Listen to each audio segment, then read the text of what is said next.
सर्वोच्च अदालतले जुन फैसला गर्यो त्यो फैसलाको सम्बन्धमा म एउटा रिट निवेदकको कान व्यवसायी भएको हुनाले मेरा अवधारणाहरू मेरा विश्लेषणहरू अब एक हदसम्म आग्रहपूर्ण पनि हुन सक्छन्। म त्यो प्रारम्भमै भन्न चाहन्छु, तर सकेसम्म म यसमा त्यो रिफ्लेक्सन नहोस् भन्ने कुरामा त्यति नै सचेत छु र एउटा संवैधानिक कानुनको विद्यार्थीको हैसियतले यो फैसलाका आयामहरू अथवा यसका मेजर कुराहरू के हुन् भन्ने बारेमा मेरो यसमा के छ विश्लेषण यज्ञजी भने सर्वोच्च अदालतका अक्सर फैसलाहरूमा संविधानको व्याख्या चाहिँ हुन्थ्यो प्राविधिक रूपमा यान्त्रिक रूपमा, तर संवैधानिक कानुन र संवैधानिक विधिशास्त्रको व्याख्या चाहिँ कम हुन्थ्यो।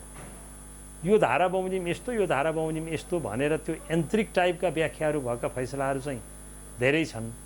तर यो त्यस्तो फैसला हो जसले कन्स्टिट्युसन मात्रै नभएर कन्स्टिट्युसन ल र कन्स्टिट्युसनल जुरिस्प्रुडेन्सको पनि यसले व्याख्या गरेको छ र कन्स्टिट्युसनल जुरिस्प्रुडेन्सका सम्बन्धमा केही नयाँ आयामहरू थप गरिदिएको छ। मेरो पहिलो यसमा टिप्पणी।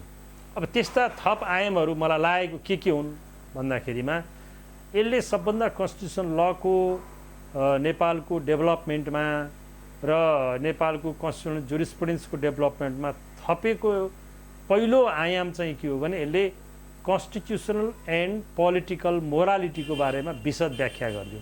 इट्स अ ग्रेट एचिभमेन्ट भन्छु म। यो यसभन्दा अगाडि यो विषय आएर यसरी बृहत र विशद रूपमा व्याख्या भएको थिएन।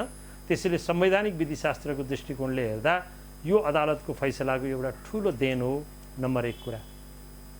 नम्बर 2 कुरा, बारम्बार उठ्ने गरेको तर बृहत रूपमा व्याख्या भइ नसकेको यो संविधान आइकन हामीले जसरी गणतन्त्रात्मक शासन व्यवस्था सुरुवात गर्यौं, त्यो गणतन्त्रात्मक शासन व्यवस्थामा राष्ट्रपतिको सीमा कति हो, अधिकार के हो, कर्तव्य के हो भन्ने बारेमा यो बडा क्लियर कट डिमार्केसन गरिदियो। यो पनि संवैधानिक विधिशास्त्रमा एउटा नयाँ आयाम थपिएको हो भन्ने मेरो यसमा दोस्रो टिप्पणी छ। भलै यसभन्दा अगाडि रुक्माङ्गद कटुवाल प्रकरणमा राष्ट्रपतिका काम कर्तव्य र अधिकारको बारेमा अलिकति व्याख्या भएकै हो, तर यसपटक चाहिँ संविधानको धारा 76 बमोजिम प्रधानमन्त्रीमा नियुक्त गर्ने राष्ट्रपतिको स्वविवेक हो कि होइन, त्यो राष्ट्रपतिको कन्स्टिट्युसनल ड्युटी हो कि त्यो राइट हो भन्ने कुरा पनि बोल्यो। अनि त्यो सँगसँगै जोडिएर 76(3) बमोजिमको प्रधानमन्त्रीले विश्वासको मत लिनुपर्ने त्यो उसको ड्युटी हो कि त्यो राइट हो कि, राइट हो भने त्यो वेभ गर्न पाउँछ, ड्युटी हो भने वेभ गर्न पाउँदैन भनेर त्यहाँसम्म पनि छिरेको छ।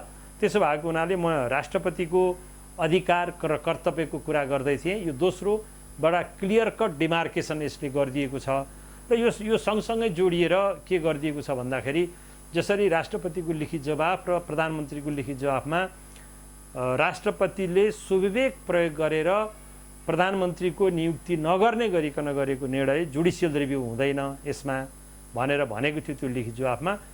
त्यो त्यसका लागि मात्रै 3 वटा प्रकरण सर्वोच्च अदालतको फैसलाले खर्च गरेको छ र के आधारमा न्यायिक पुनरावलोकन हुन्छ, जुडिसियल रिभ्यू हुन्छ भन्ने कुरा गरेको छ र त्यो 76(5) बमोजिम राष्ट्रपतिले स्वविवेक प्रयोग गर्न पाउने त्यसको सीमा कति हो भन्ने कुरा पनि यसले बोलिदिएको छ। उदाहरणको लागि त्यही फैसलाले भन्छ कि आफू समक्ष दाबी परिसकेपछि दाबीकर्ताहरूको दाबी जेन्युइन छ कि छैन भनेर परीक्षणसम्म गर्न पाउने राष्ट्रपतिको अधिकार हो।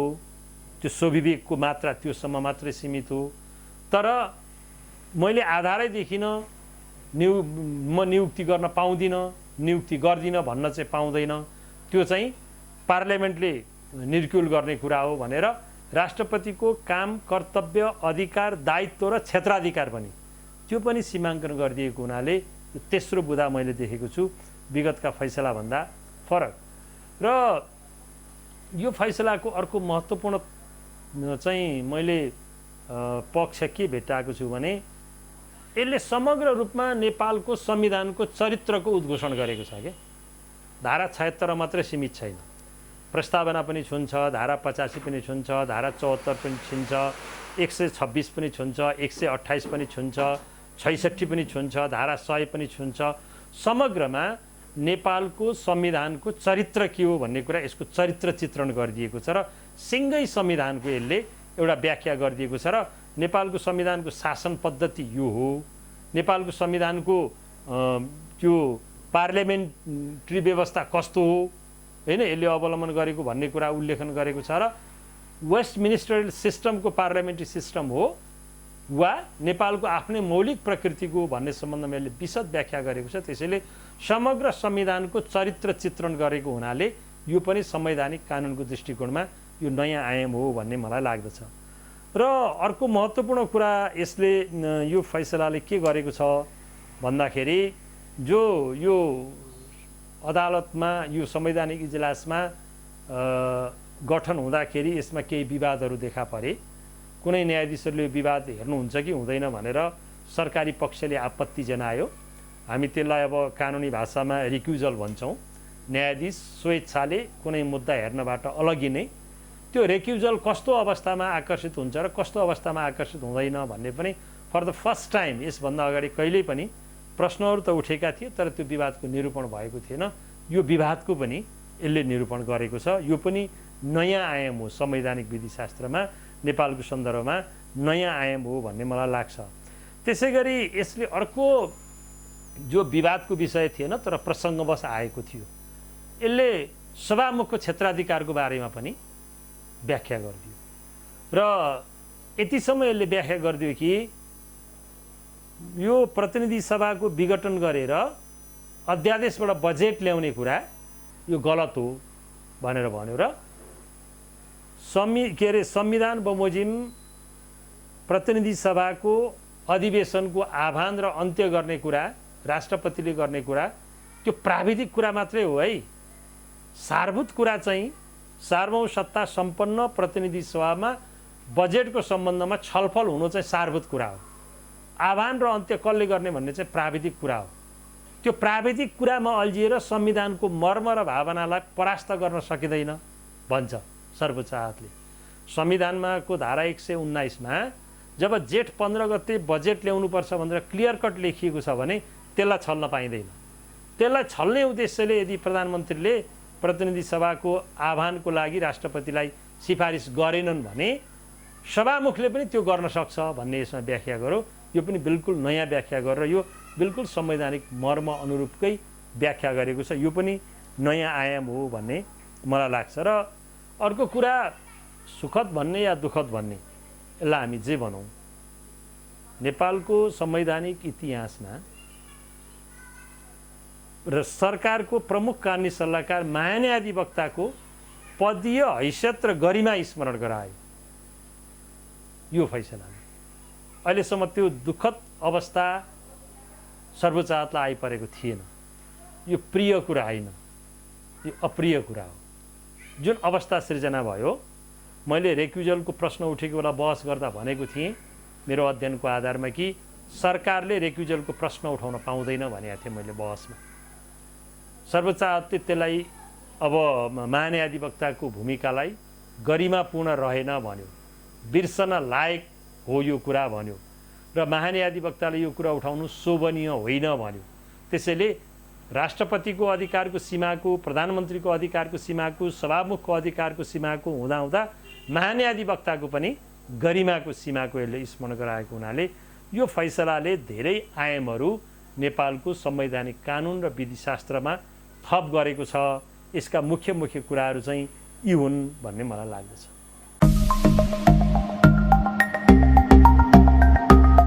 यसमा चाहिँ यसलाई प्राविधिक र सैद्धान्तिक दुईटा दृष्टिकोणले हेरौँ है। प्राविधिक रूपले हेर्दाखेरि 76(4) को बारेमा जुन 76(4) लाई स्किप गर्न खोज्नुभयो प्रधानमन्त्रीले, बोल्दै नबोलेको होइन, बोल्यो। त्यो स्किप गर्ने उहाँले त्यो समर्पण गर्नुभयो, हक परित्याग गर्नुभयो। परित्याग गरिसकेको हुनाले त्यतातर्फ जानु परेन भनेर फैसलामा बोलेकै छ। अब खाली कति बोलेन भने जब त्यो स्किप गर्ने कुरा असंवैधानिक हुन्थ्यो भने 76(4) बमोजिमको प्रक्रिया पुरा गर भनेर भनेको भए पनि त हुन्थ्यो नि। यो एउटा आर्गुमेन्ट आएको छ। त्यो गर्नलाई सर्वोच्च अदालतलाई किन अप्ठ्यारो पर्यो होला भने जुन मुद्दामा निर्णय दियो यो सर्वोच्च अदालतले त्यो मुद्दामा त यो प्रश्नै थिएन। 76-4 को प्रक्रियालाई मिचेको भए पनि 76-5 बमोजिमको प्रक्रिया सुरु गरेकोलाई त प्रधानमन्त्रीले नै स्वीकार गर्नुभएको थियो, शेरबहादुर देउवाले नै स्वीकार गर्नुभएको थियो नि त। अनि प्रधानमन्त्री केपी शर्मा ओलीले त्यो राष्ट्रपतिको निर्णयलाई अस्वीकार गरेर मलाई नै प्रधानमन्त्री नियुक्त गर्नुपर्छ भनेर उहाँले त मुद्दा हालेको अवस्था होइन, शेरबहादुर देउवाले मुद्दा हालेको अवस्था हो। त्यो भएको कारणले गर्दा प्राविधिक रूपमा 76-4 मा अदालत पस्न चाहेन वा जुडिसियल सेल्फ रेस्ट्रेन्टको प्रिन्सिपलका आधारमा भविष्यमा प्रश्न उठेछ भने म त्यसलाई रिजल्भ गर्छु भनेर त्यसलाई रिजल्भ गर्नतिर सर्वोच्च अदालत लागेको जस्तो लाग्छ। जस्तो अन्य कतिपय धाराको बारेमा पनि त्यो कुरा उल्लेख गरेको छ। जति बेला प्रश्न उठ्छ त्यति बेला नै म यसमा व्याख्या गर्छु, अहिले व्याख्या गर्दिनँ भनेर सङ्कटकालीन जुन धाराको उसले प्रसङ्गवश उल्लेख गरेको छ त्यो अहिले यहाँ आकर्षित हुँदैन, त्यति बेला नै हामी बोलौँला भन्ने भनेको छ। यसलाई चाहिँ मैले जुडिसियल सेल्फ रेस्ट्रेन्टको प्रिन्सिपल अवलम्बन गरेर 76-4 को बारेमा नबोलेको होला भन्ने मेरो दृष्टिकोण छ। यद्यपि प्रसङ्गवश बहसको क्रममा वा लिखित जवाफको क्रममा यो कुरा उठेको हुनाले त्यो कुरा बोलिदिएको भए पनि अन्यथा हुने थिएन, बोलेको भए राम्रै हुन्थ्यो। अब यो फैसलाका समीक्षा भनेपछि प्रक्रियागत रूपमा चाहिँ के त्रुटिहरू मैले देख्छु, कन्टेन्टमा होइन कि प्रक्रियामा। जस्तो कि त्यो 76-4 कै कुरा वा केपी ओलीलाई नै प्रधानमन्त्री नियुक्त गर्नुपर्छ भन्ने कुराको विवाद पनि सर्वोच्च अदालतमा प्रवेश गरेको थियो। शेरबहादुर देउवाको मुद्दासँगै यो अरू रिट निवेदनहरू पनि परेका थिए। त्यो रिट निवेदनहरूलाई पनि सँगै राखेर यसलाई मेजर मानेर यसमा व्याख्या गरेर अनि त्यसमा पनि रिट निवेदकहरूलाई आफ्ना केही कुरा भन्न दिएर त्यो सँगसँगै यी सबै प्रश्नहरू रिजल्भ गरेको थियो भने चाहिँ यो चाहिँ धेरै राम्रो हुने थियो।